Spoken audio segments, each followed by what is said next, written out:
All right. And something else I want to talk about, it's kind of old news, but I want to talk a little bit about the possibility of a new state's creation in the United States. One being the creation of statehood for Puerto Rico and the District of Colombia, or as some would say, the Douglass Commonwealth. And I have to say, I guess for the latter, I don't really see uh, any potential for the District of Columbia becoming a state because I kind of agree with some of the GOP is that it's kind of in this weird limbo of it's a district within a city and the nation's capital, and so it's kind of weird amalgamation of it doesn't really have too much commerce. Many of the people who live in DC proper, are either federal employees or somehow work for the government, and so it's kind of dependent on the federal government for a lot of its income, and so I don't really think that's a viable economic model for a state to depend so heavily on the federal government.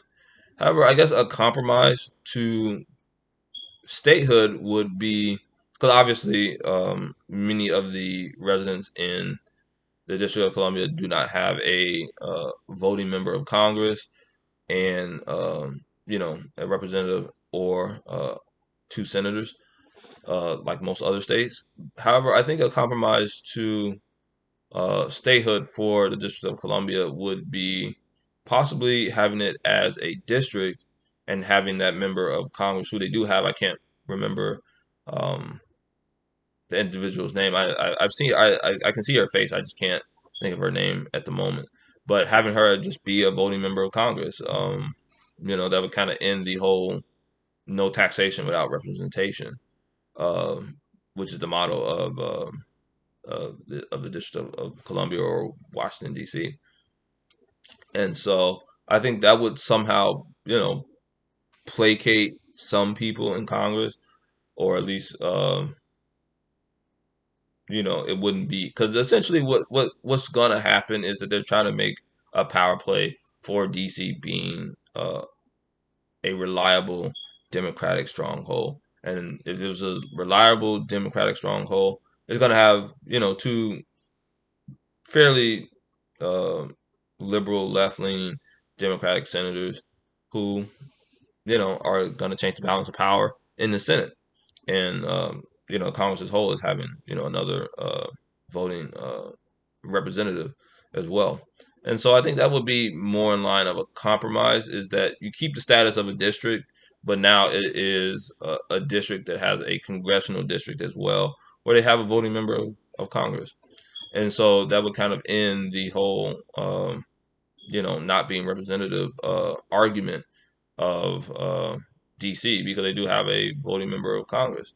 And so you would have to obviously allocate, you know, uh,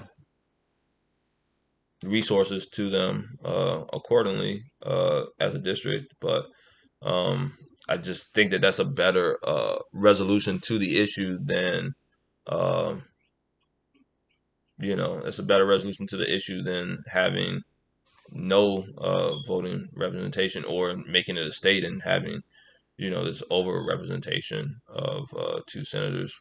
Um, but I understand all the arguments. Like, yeah, like DC is as the district or Washington as a area is very small, but there's other states that are considerably small and have less population or have considerable less population than DC. I believe there's two or three states that have less population than Washington proper or the district proper. Uh, and so, it makes sense that, it should be receive some sort of recognition in Congress. And I think a voting member of Congress, should be, you know, given to the district. Not necessarily not necessarily that it is something that, you know, these voting members of Congress should be allocated in a different way or special to the District of Columbia. I think they should just get one at the time being, and adjustments can be made further down the road. Puerto Rico, on the other hand, I'm kind of torn about whether it should be a state or not. Just because of the sheer fact that it's been a part of the U.S. for so long that it probably should be a state. I can't really think of too many other parts of the United States that have been a part of the United States for over 100 years. That maybe Guam and a few like scattered islands in the Pacific, uh, not American Samoa, but just other places that are under U.S. jurisdiction. But Guam obviously is a notable one in the Western Pacific. But um, yeah, it's just weird. I think it's just that it more than likely Puerto Rico should be a state. However, culturally and economically, it's kind of disjointed from the United States. It's not really all that tied up into the United States. It would give the United States a particular power projection into the Caribbean basin and into Latin America and South America.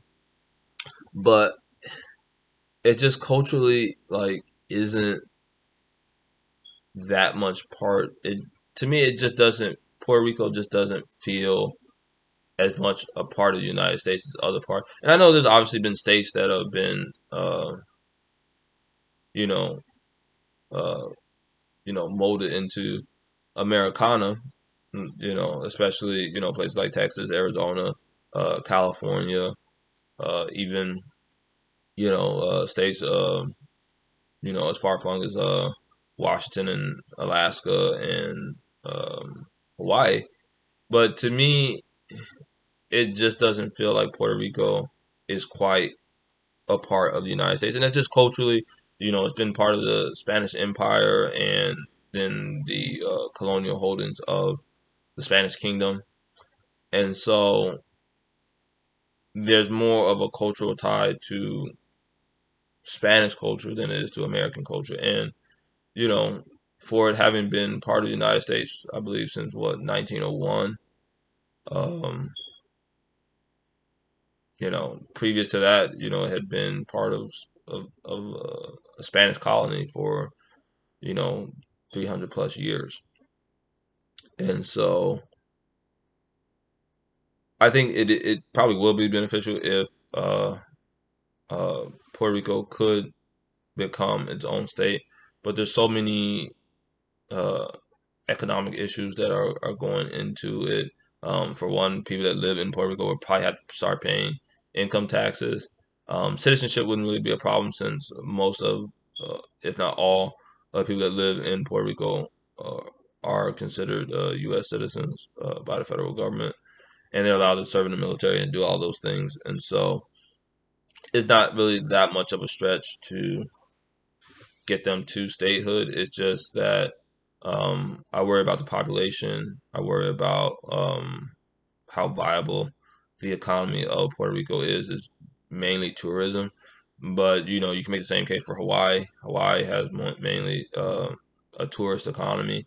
Obviously, there's some agriculture and farming and resource extraction and mining there, but it it just doesn't seem to be like it should be a state to me. Plus, it would make like yeah, I guess in the defense, it would make our flag look a little weird with having one extra star added on to 50.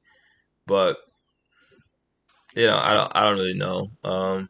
It probably should be a state in the sense that uh, unlike the people of D.C. who get to vote for president, the people of Puerto Rico do not, and so it just kind of creates this quasi weird status for people that live in Puerto Rico, where if they live in Puerto Rico, they can't vote for president, but if they move anywhere else, literally in the world, they can vote for the president, and so it's just kind of weird. And I wouldn't oppose statehood for Puerto Rico, but I would just like to not have it be at the bottom of the barrel in consideration for federal funds or anything like that.